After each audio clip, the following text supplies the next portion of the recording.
Shivasamarambham Shankaracharya Madhyamam Asmadacharya Paryantam Vande Guru Paramparam.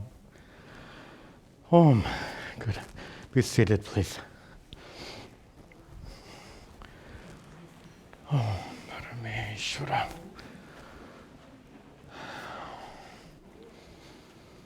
Om.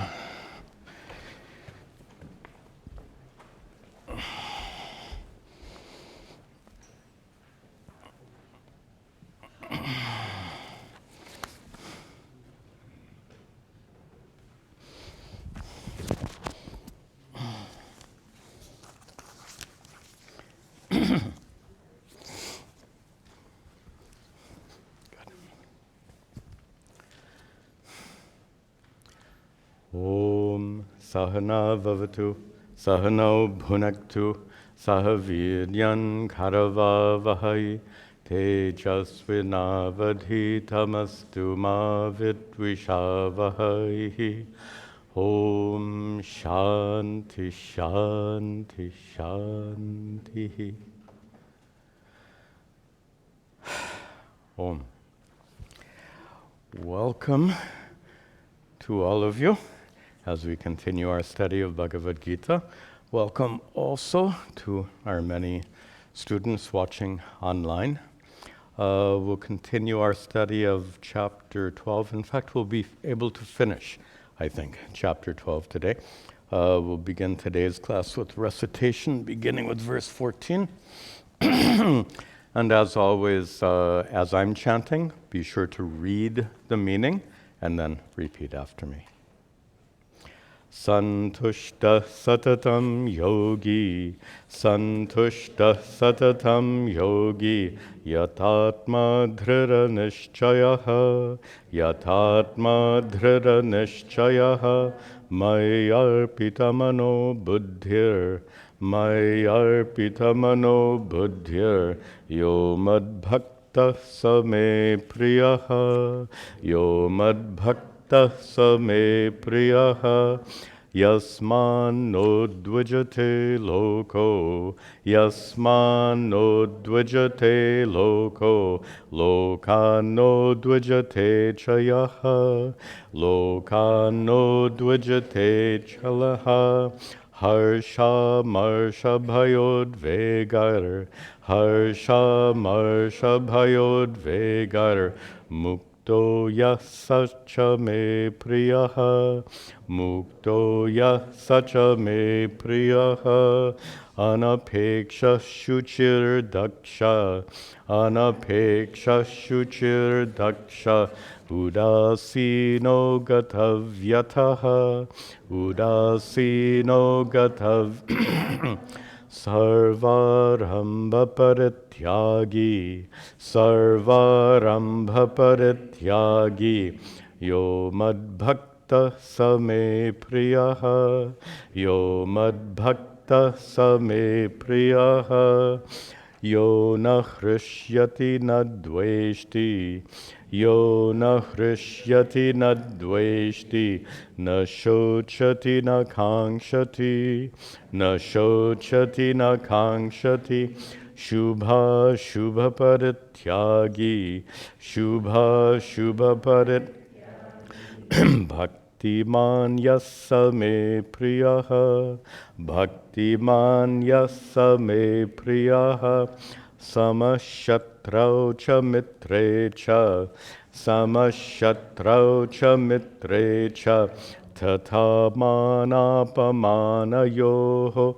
tata manapamanayoho, shitoshna sukha duhkeshu, shitoshna sukha duhkeshu, sama sanga vivarjitaha, sama sanga vivarjitaha, tulya nindastutir mauni, tulya nindastutir mauni, santushto yena kenachata, santushto yena kenachata, aniketa sthiramatir, aniketa sthiramatir, bhakti Bhaktiman me priyo naraha.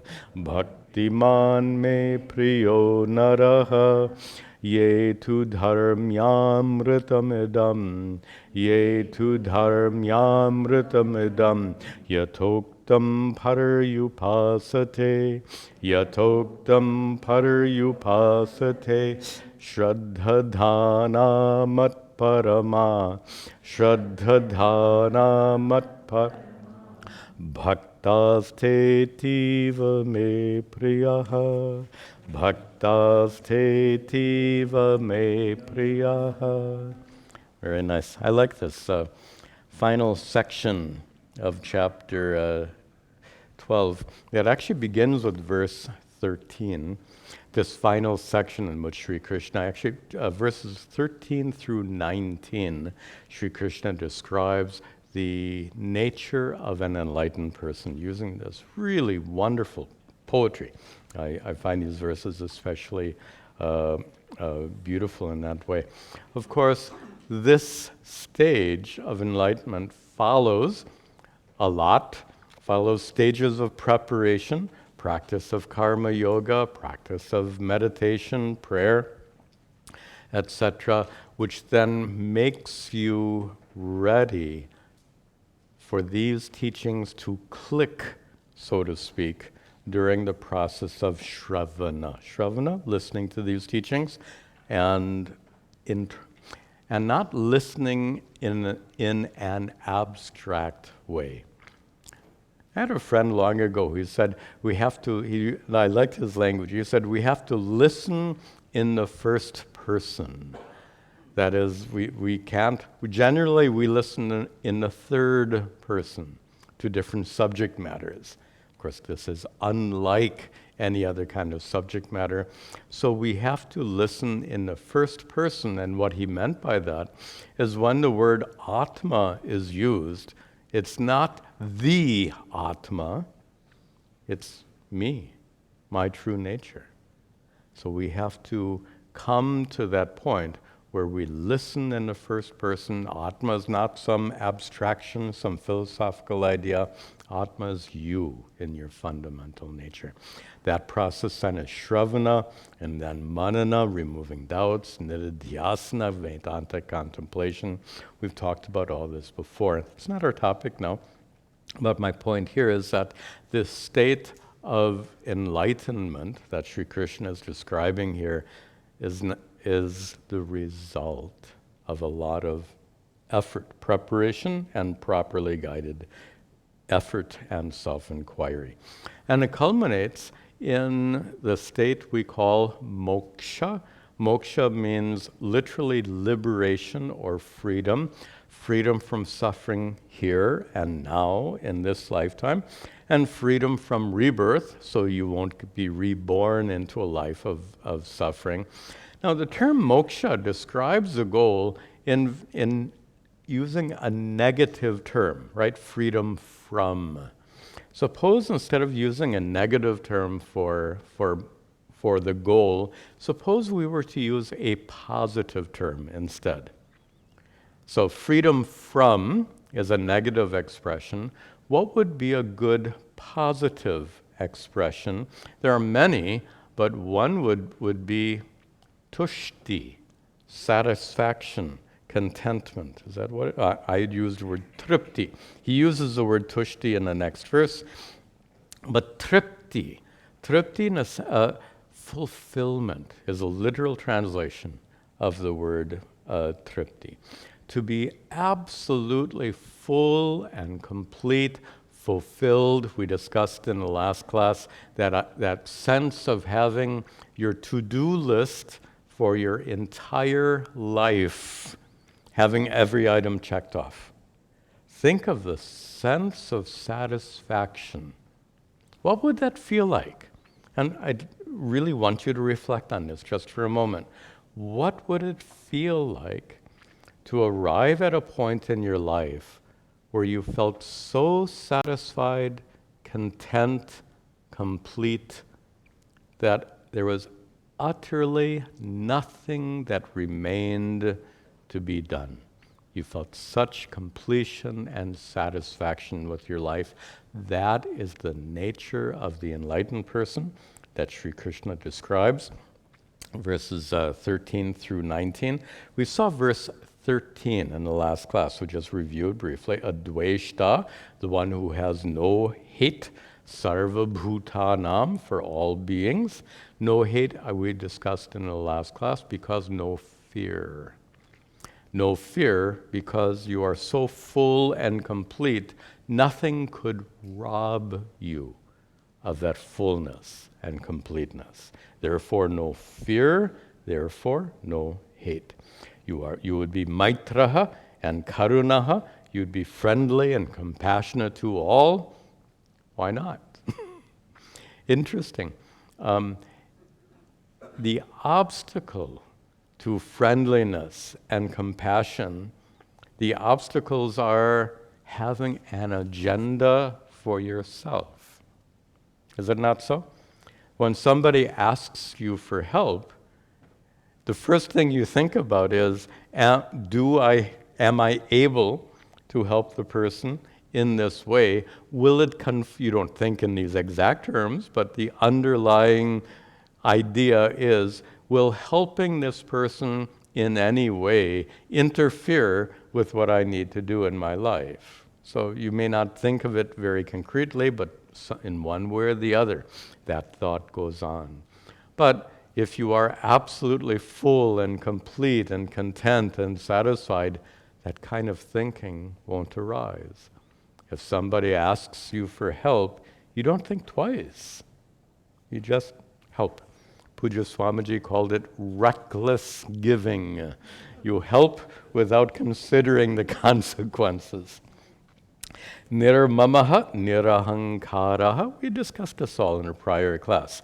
Being free from ego and possessiveness because you recognize your true nature as being pure consciousness, as we discussed. Sama, dukkha, sukha, kshami. You be patient and equal towards happy and unpleasant activities, situations. Nothing can truly affect you. And we're going to talk much more about that as we continue. So with that, let us pick up the thread.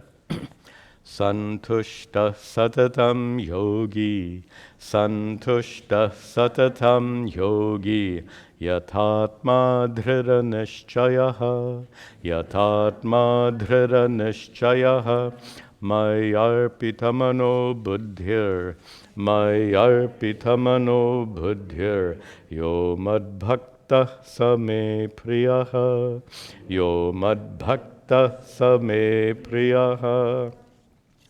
So Sri Krishna continues to describe that enlightened person, the one who is that yogi. He calls that person a yogi, one who is santushtaha, content. And that's that positive expression. Moksha is a negative expression. Tushti, tripti, here santushta. These are positive expressions. Completely content. Satatam, always.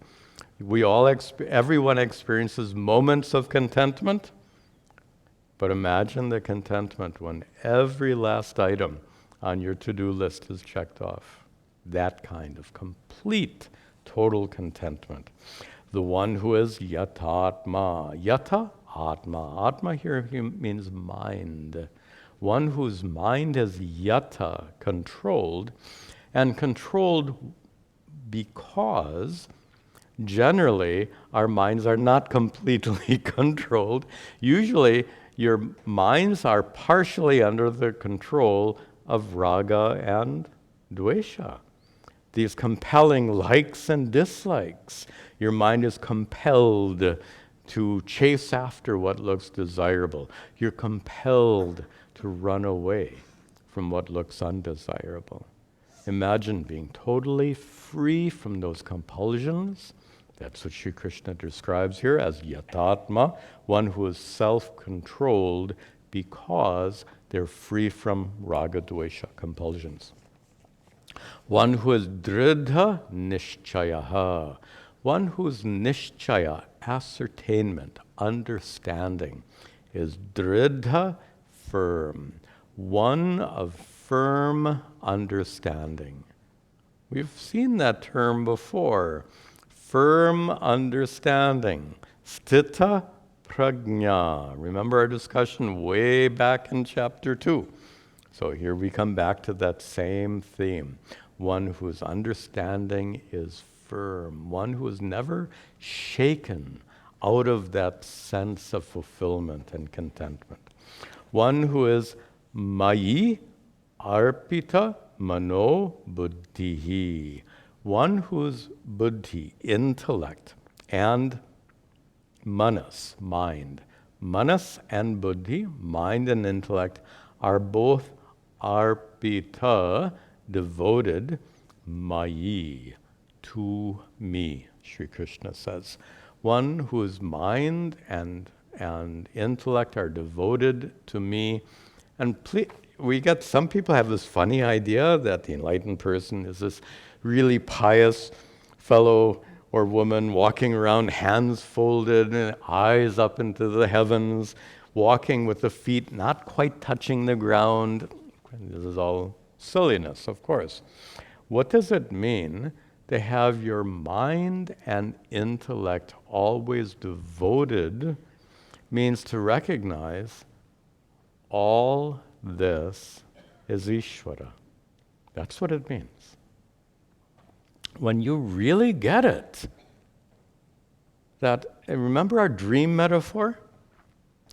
And I don't want to go back and explain all of that again and again. Imagine this being as though Ishvara's dream. Remember, it's not a dream. But we use this metaphor. You are walking around in Ishvara's creation, just like dream characters walking around in your dream world.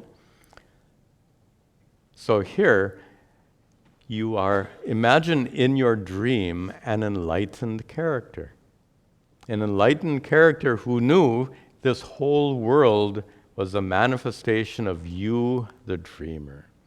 So here, Sri Krishna describes one who has that kind of understanding, one who understands this entire universe is a manifestation of its creator and is non-separate from its creator. Within its creator, we are walking through Ishvara, figuratively speaking.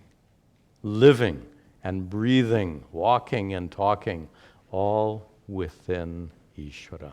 That's what it means to have your mind and intellect devoted to Ishvara.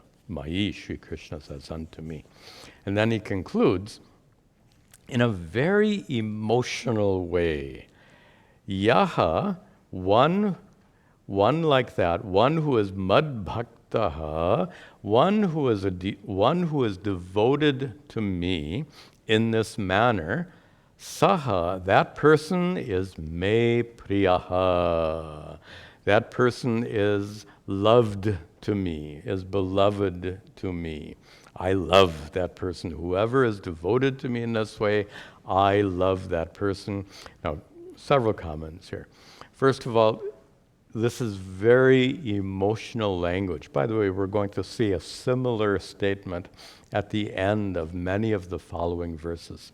He'll end a lot of the following verses in a very similar manner. That person is especially loved by me, who is enlightened in the manner Sri Krishna has described here. So he's using this language of emotion, the language of bhakti. And remember, in a prior class, we discussed the importance of bhakti insofar as in spiritual life, we should use all of our resources. You remember this discussion? We should use all of our faculties. Our intellect is a very powerful faculty. We should use that intellectual power for the sake of our spiritual growth. Your emotions are also a powerful faculty. And we should use all of our powerful faculties in our spiritual life, which means not only our intellects, but our emotions as well. So that's why Sri Krishna uses this particularly strong emotional language. We'll see this kind of language at the end of each of the following verses. Does it mean the person who is enlightened, the person who is fulfilled, complete, content in this way, that person, Sri Krishna says, that person is dear to me, but not everyone else? He didn't say that, right? So he's not saying that person is better than anyone else or has any. In fact, what makes that person special is not Sri Krishna's attitude towards the person, but that person's attitude towards Sri Krishna. That's what makes a person special. To be enlightened is an extraordinary and special condition. So what makes this person special is not that he's specially loved by Sri Krishna, but that he or she has a special love for Sri Krishna. And for that reason, Sri Krishna says, that person is dear to me. And these verses are very poetic, and I'm going to try to move through them quickly enough so we can see this whole sequence in today's class. Because by getting the whole sequence, you get the feeling of it, the so-called flavor of it. You'll see it a little bit better. Let's continue. Yasman no dvijate loko, yasman no dvijate loko, lokan no dvijate chayaha, lokan no dvijate chayaha, harsha marsha bhayod vegair, harsha marsha bhayod vegair, mukto yah sacha me priyaha, mukto yah sacha me priyaha. Yasmat, from whom, lokaha, all people, na udvijate, that no is na plus u. So na udvijate, one because of whom, lokaha, people, na udvijate, they don't tremble. They're not afraid of this person. They're not afraid of this person because they have no agenda. Sometimes if a person is driven by an agenda, that agenda might lead them to behave in a way that's problematic for you. There's an expression, when somebody is standing on your toes, that kind of thing. So because of their agenda, they might stand on your toes, but here, the enlightened one, who is so full and complete and content, has no agenda, therefore no one feels a sense of threat from this person. On the other hand, the person is yaha, one whom na udvijate, same expression, na udvijate, one who doesn't tremble lokat, because of other people, one who's not afraid of other people. So other people are not afraid of him, and he is not afraid of other people. Not afraid of others because when you experience such fullness and completeness, and remember we said before, sthita prajna, that the wisdom is firm, meaning you know nothing can threaten your sense of completeness. That's a very important way of putting it. You not only feel complete and content and satisfied, you also know nothing can rob you of that sense of fullness and completeness. You see why this is such a special condition, being enlightened. The person who is, look at the last line, muktaha, freed.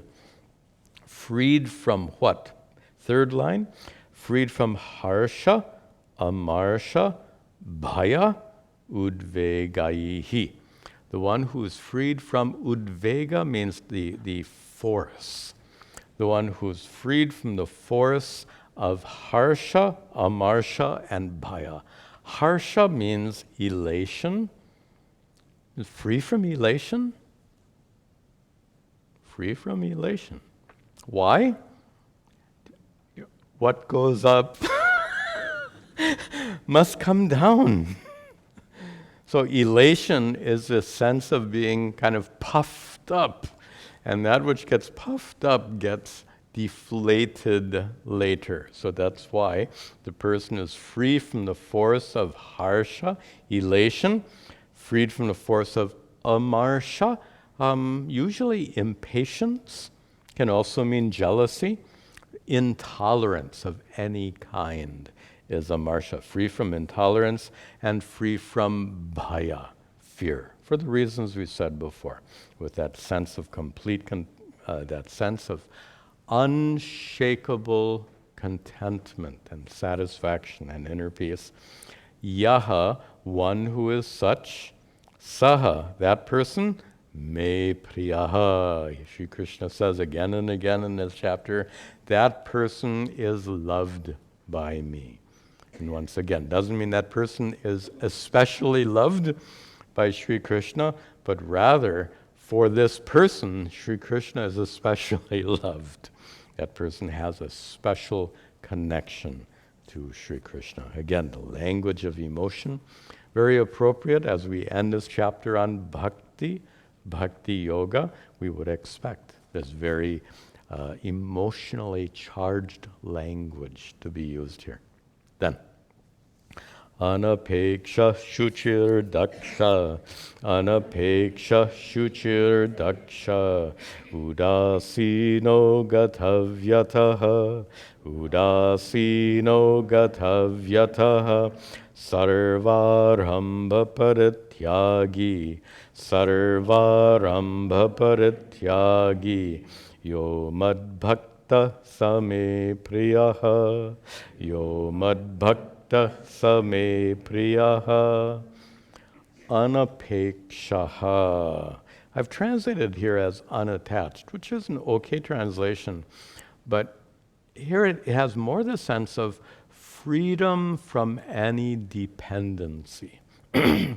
Apeksha is what you depend upon. It's expectation, we often say in English. Free from expectations. I'm smiling now, just thinking. Think of how your expectations create suffering in your life. You expect, and sorry to be a little bit, what did they say, poking your buttons? You expect your adult son or daughter to follow a career path you approve of, find a partner for marriage that you approve of. You expect. And you know what happens when you have those particular expectations, and so many more. You know, we expect certain things from our governmental leaders, and then when our expectations are trashed again and again, we get irritated and frustrated and angry. How many people are angry today at the government for all kinds of reasons? So these expectations make you suffer. Anapekshaha, one who is free from all expectations. Your grown children will do what they want.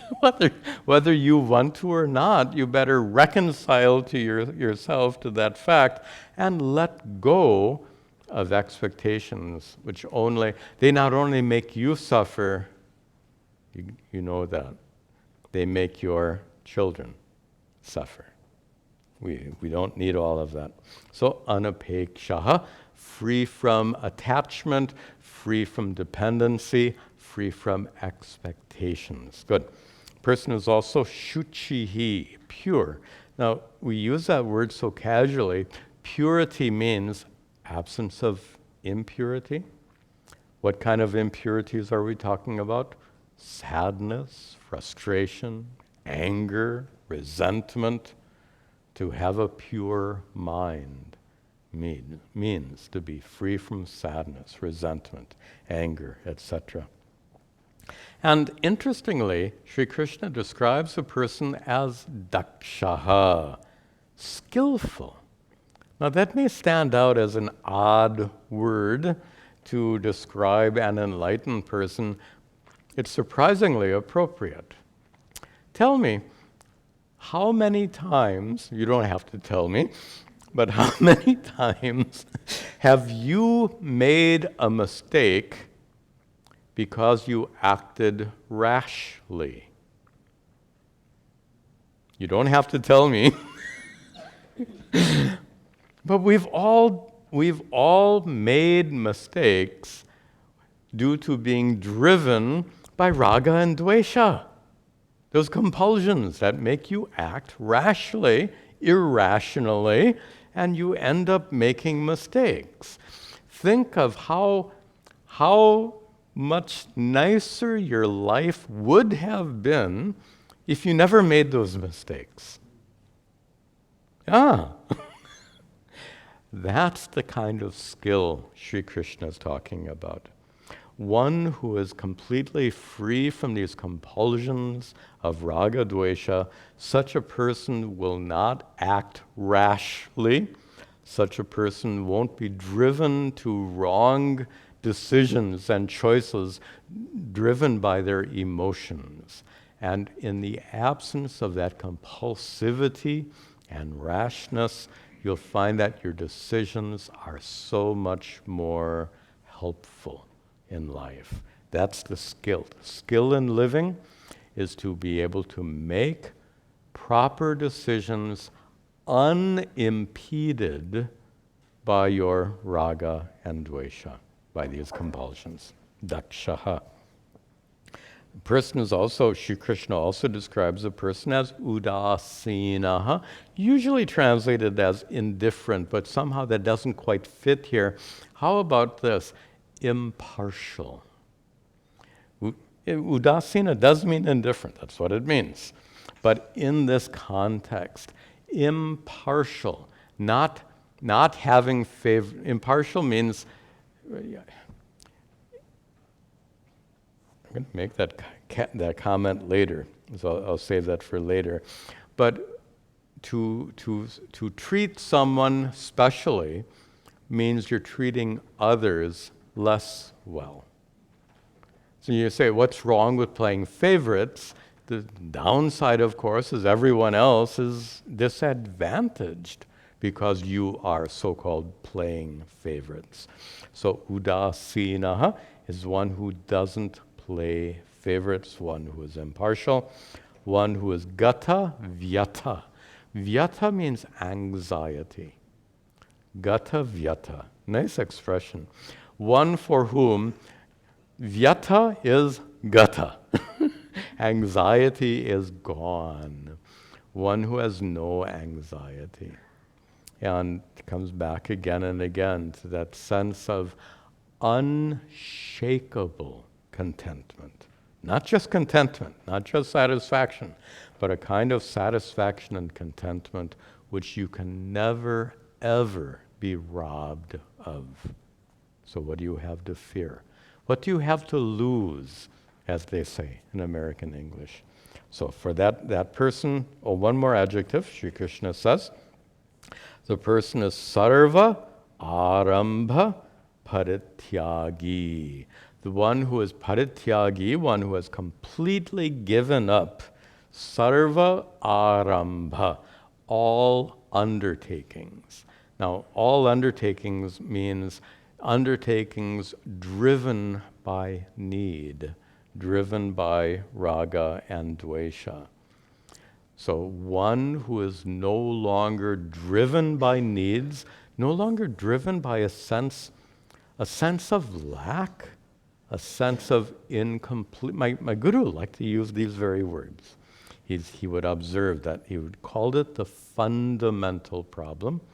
And he described the fundamental problem in part like this, by saying that it's natural for people to feel a sense of discontent, a sense of incompleteness, a sense of lack. These are all words he used frequently. And significant that he chose those particular words. Incompleteness, lack. I'm not good enough. That's what he was referring to.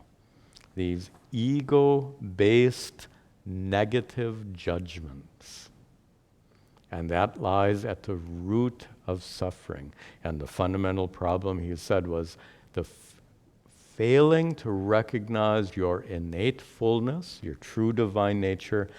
That's why you feel that sense of incompleteness. You feel that sense of lack, that sense of inadequacy. He called that the fundamental problem. So one who has discovered that inner divinity, one who has that perfect satisfaction and contentment, that person is no longer driven by raga and dvesha. That person may work, but that person won't be a workaholic. You know the difference. There's a huge difference between working and being a workaholic. Workaholic means driven. Just put in the back of your mind.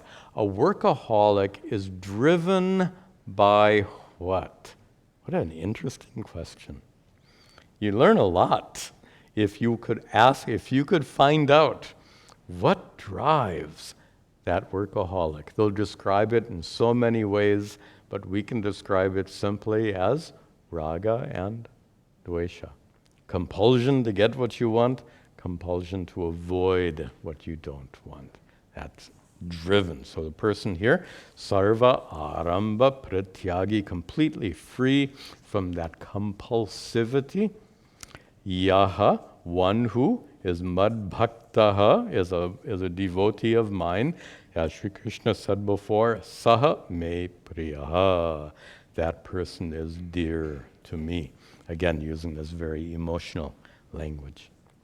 Yo na hrishyati na dveshti, yo na hrishyati na dveshti, na shochati na kankshati, na shochati na kankshati, shubha shubha paratyagi, shubha shubha paratyagi, bhaktimanya same priyaha, bhaktimanya same priyaha.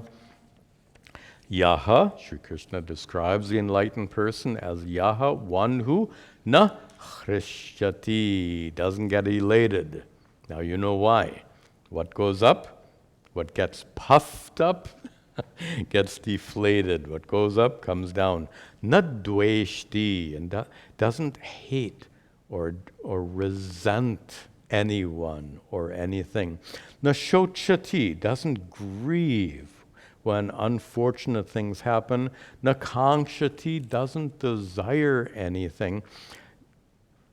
To understand how one can be so unaffected by events in life. And this verse speaks to the reality most people are deeply affected by events in life, right? You get a new child or grandchild, hrishyati, right? You get fired, dveshti.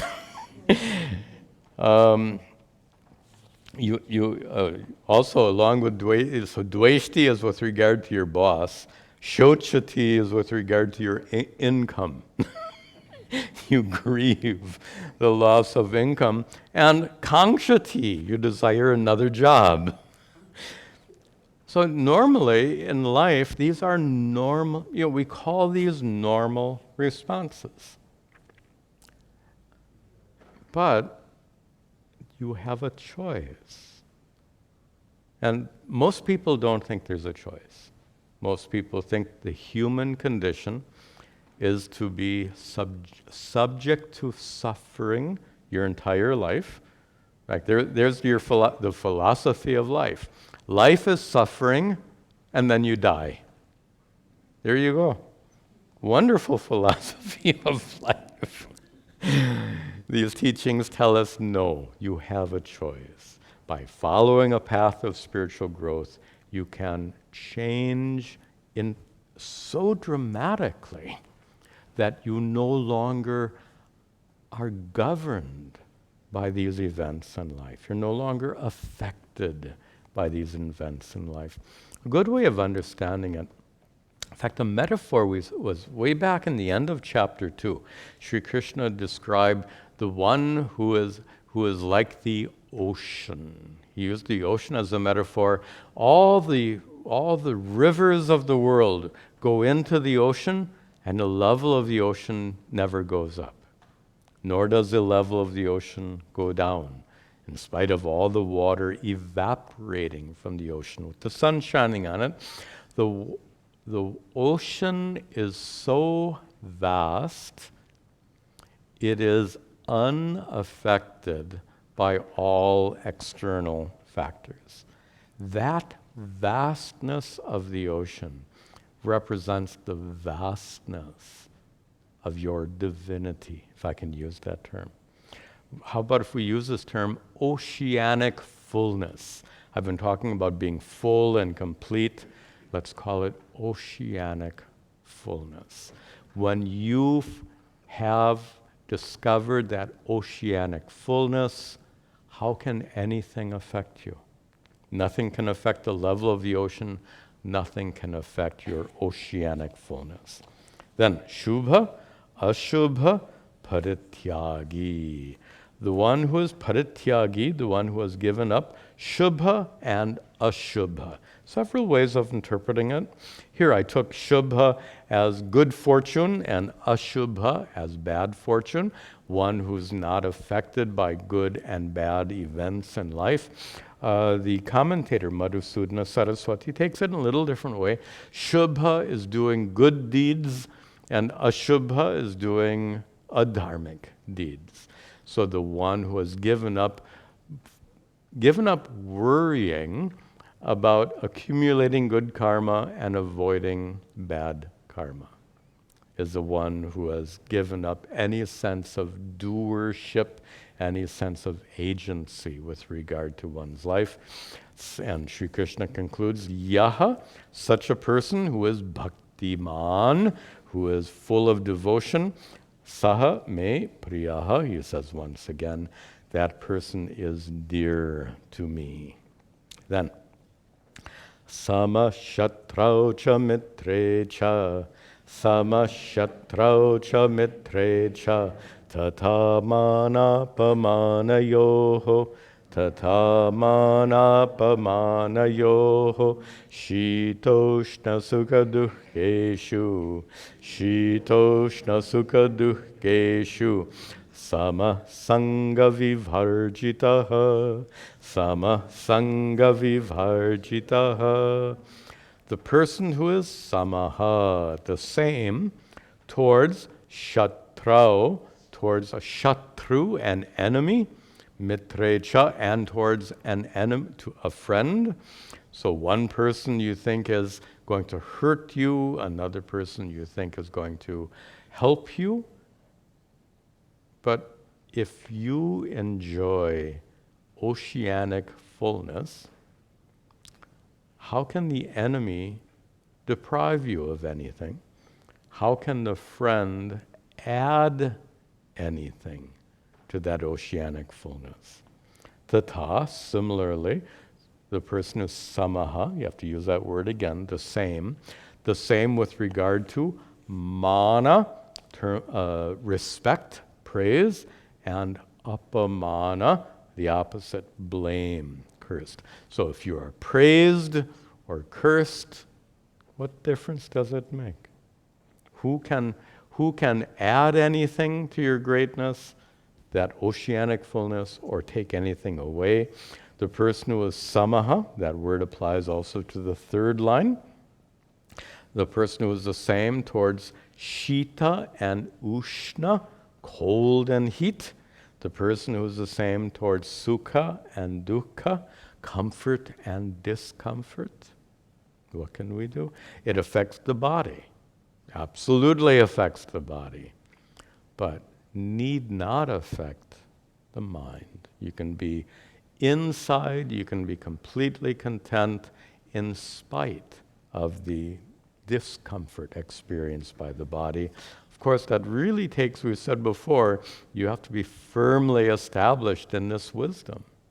You have to be so deeply established in this wisdom, even when your body suffers great discomfort, you have to recognize so clearly your consciousness is utterly unaffected by the body's discomfort.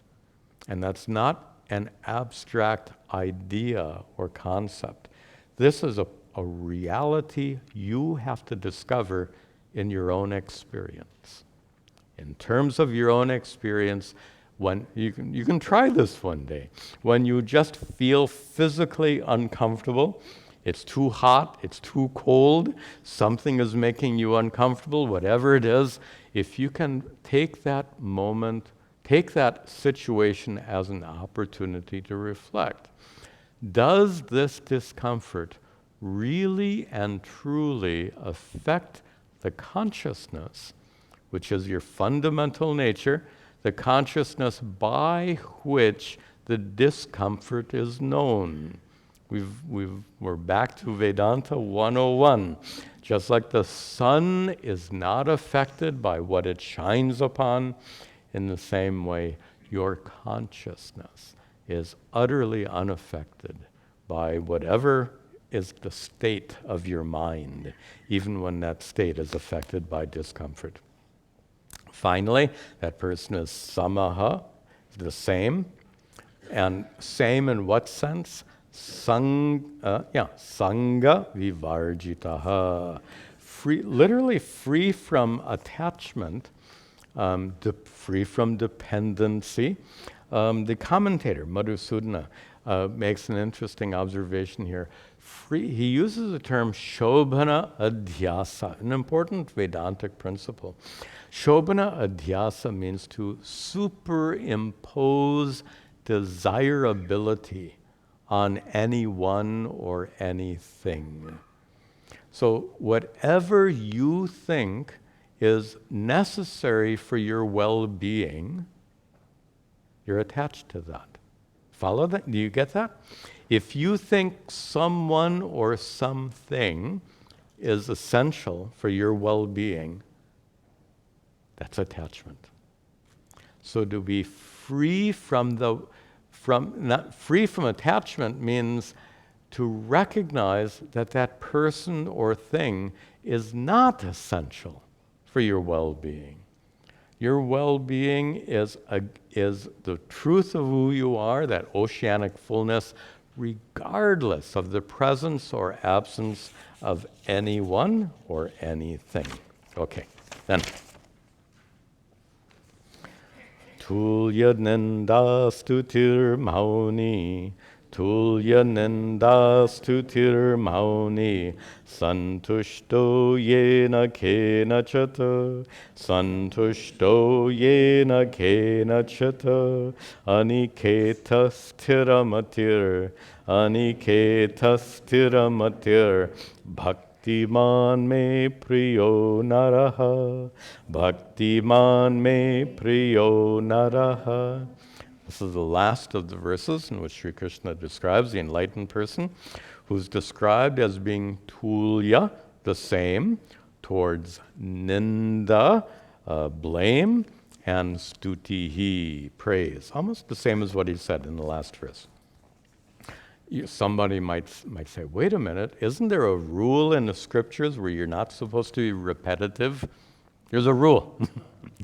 And the rule is, don't be repetitive. Don't be repetitive. Don't be repetitive. You get the point. Being repetitive is a defect. So here, Sri Krishna is being repetitive because in the prior verse, he's actually two verses ago.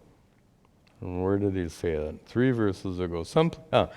Previous verse, he says, mana apamana yoho samaha.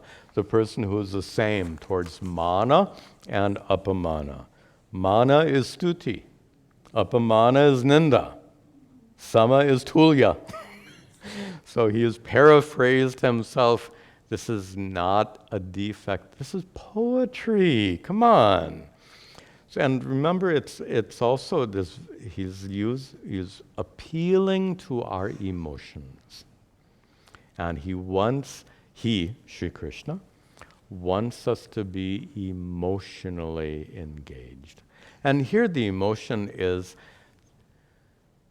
to have that sense, to have that feeling of, wow, if I could enjoy that oceanic fullness, if I could tick off every last item on my to-do list for my entire life, if I could feel so completely satisfied, content, and fulfilled, that is, to use that kind of language, pulls at us emotionally, and that really is the intent here.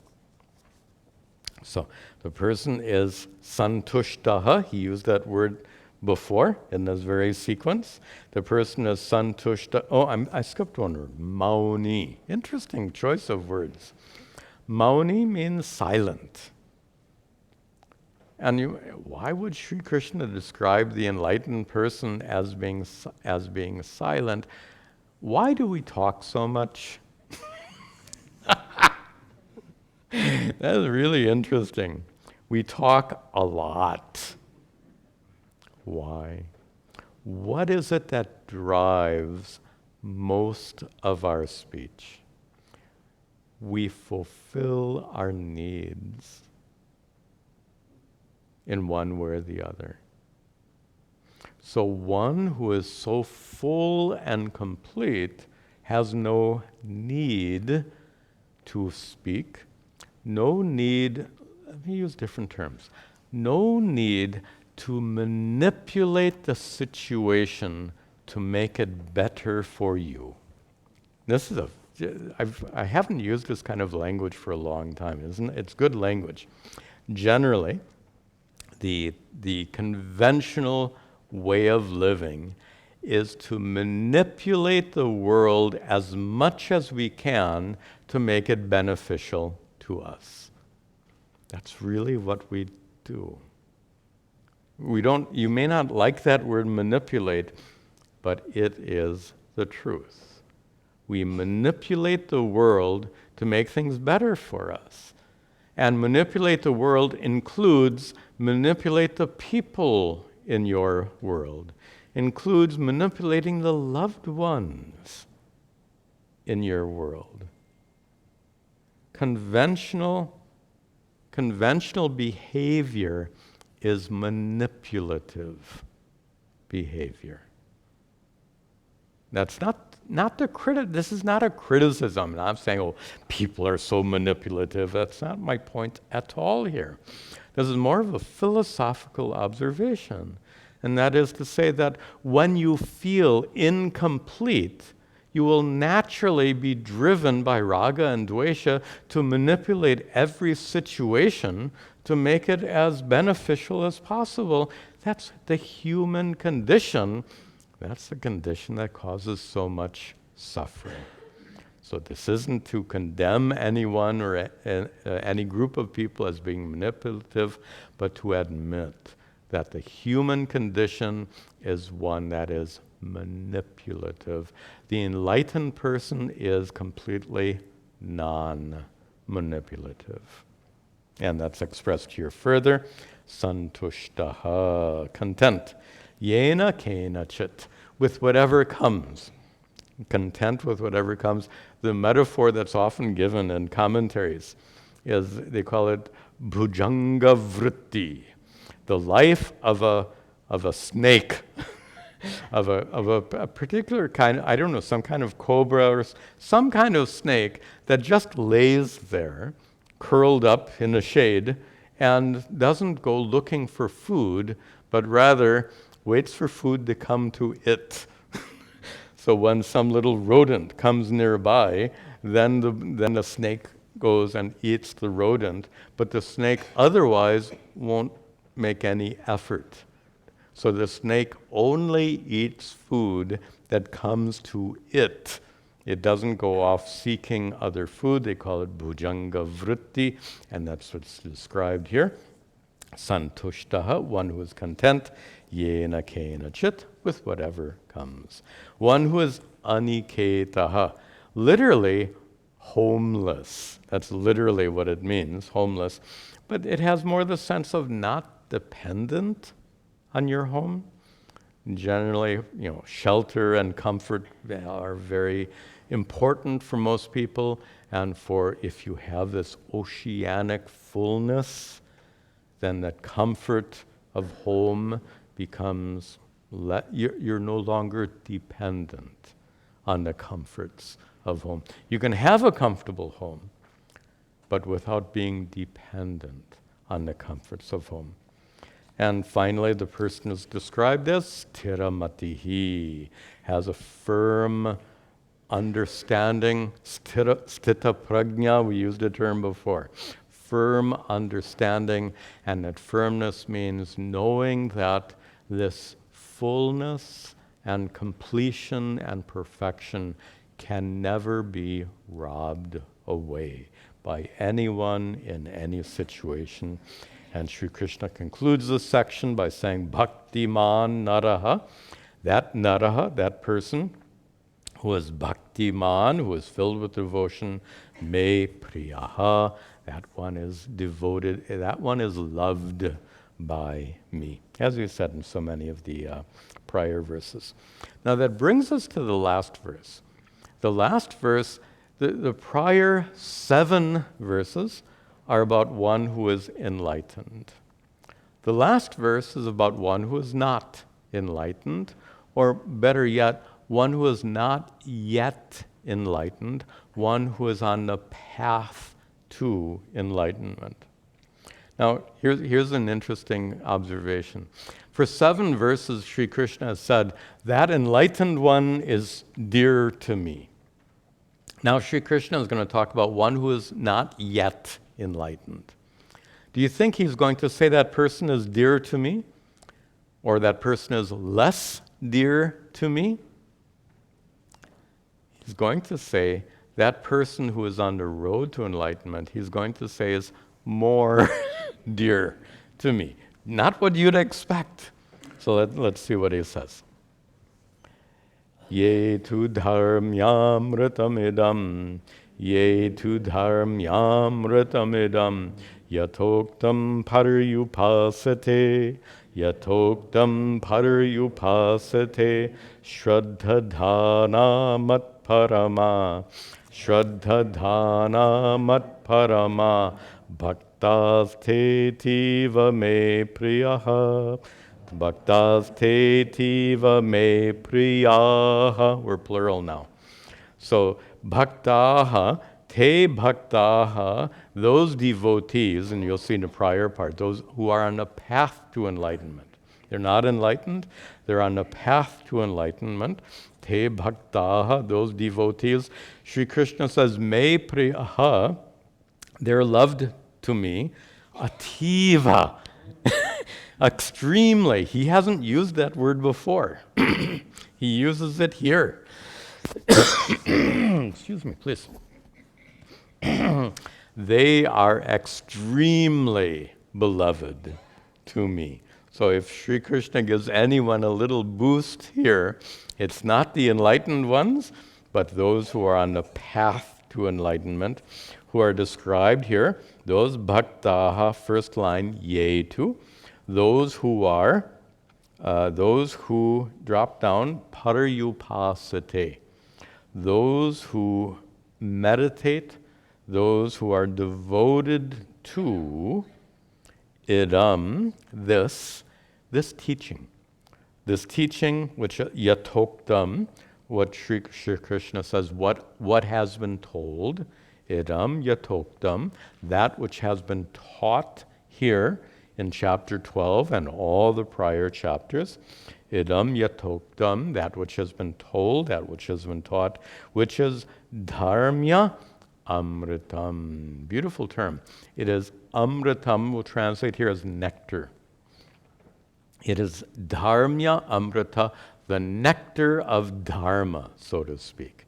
The nectar of Dharma means that which can bless you the most. Also, Amrita also has its literal meaning of immortality.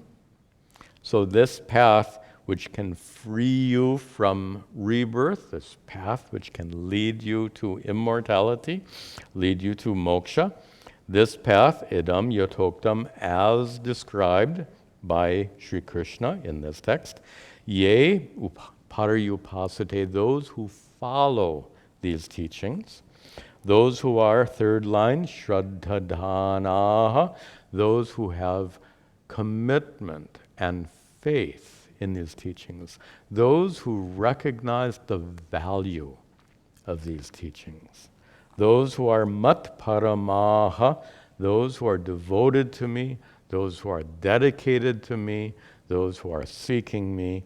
Sri Krishna says, te bhaktaha, those devotees are ativa me priyaha.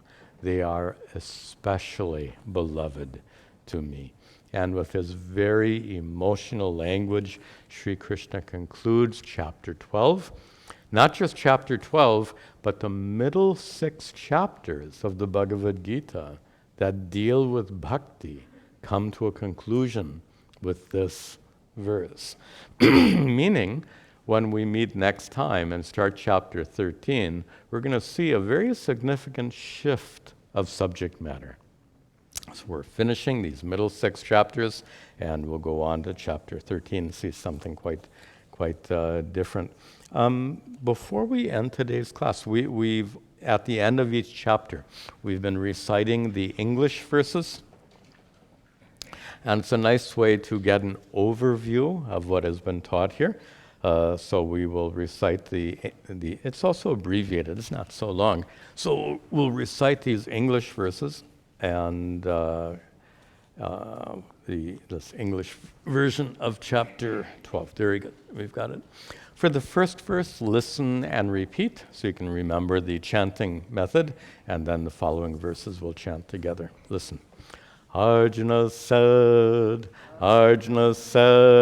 who knows yoga the best of all? Who knows yoga the best of all? Those who constantly worship you, those who constantly worship you, endeared to your own form, or those endeared to your own form, or those who worship Brahman, formless God, who worship Brahman, formless God. Good.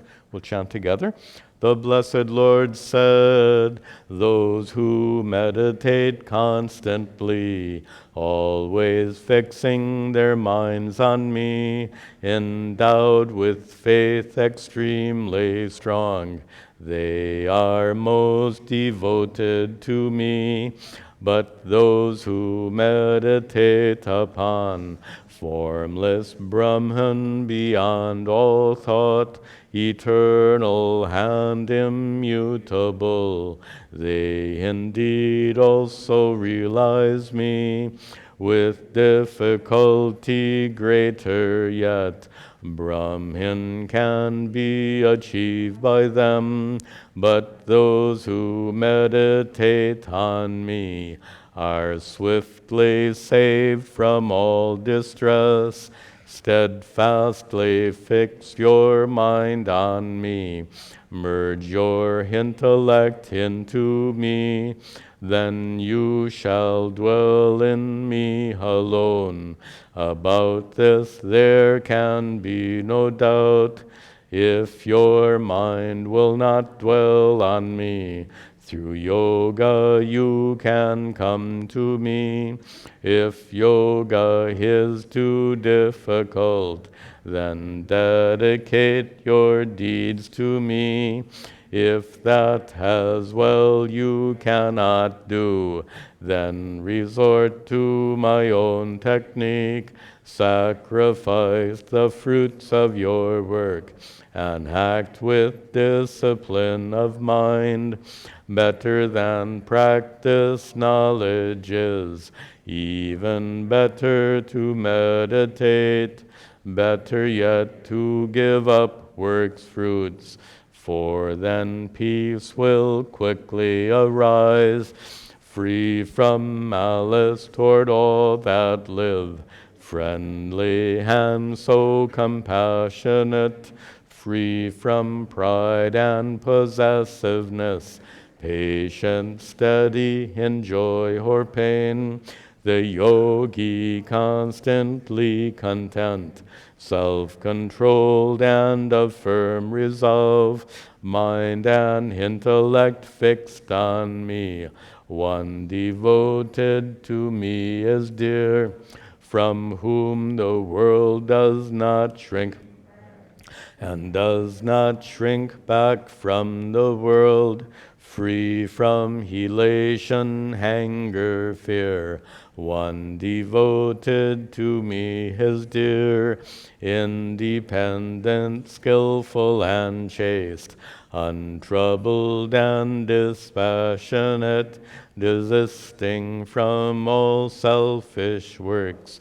One devoted to me is dear, not rejoicing, despising not grieving or desiring more, untouched by fortunes good and bad.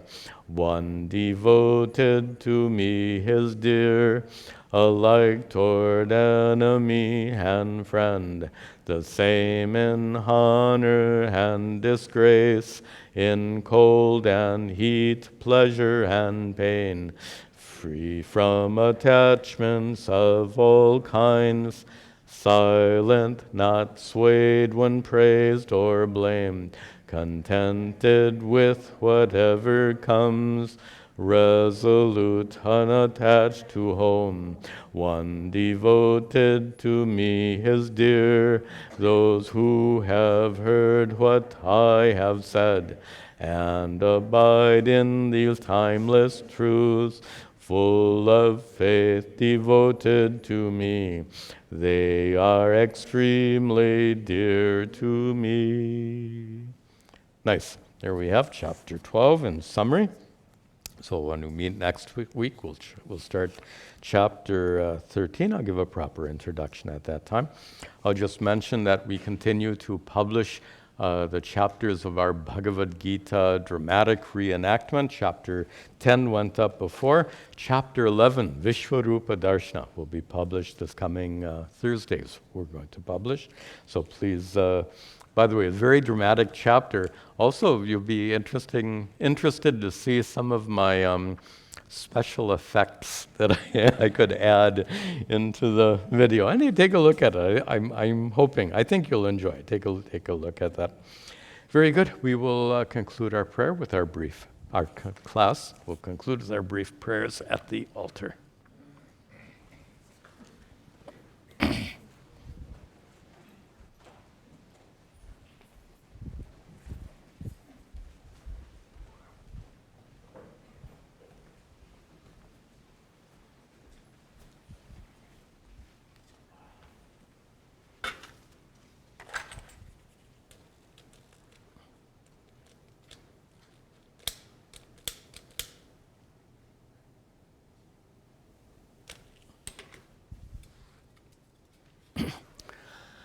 Om Gananahan Tva Ganapatigam Avamahe Kaving Gavinam Upamashravastamam Jeshtarajam Brahmanam Brahmanaspataha Nashrinvan Utabasira Sadhanam Om Mahaganapataye Namaha Ishvaro Gururhatmeti Murti Bheda Vibhagine Vyomavad Vyapta Dehaya Dakshina Murtaye Namaha Vasudeva Sutam Devam Kamsachanuramardanam Devaki Paramhanandam Krishnam Vande Jagadgurum. Om Sarve Bhavantu Sukhinaha Sarve santu niramayaha. Sarve bhadrani pashyantu. Ma kaschid dukkha bhag bhavet. Asato ma satgamaya. Tamaso ma jyotirgamaya. Mrityorma amritangamaya. Om Shanti Shanti Shanti. Om Tat Sat.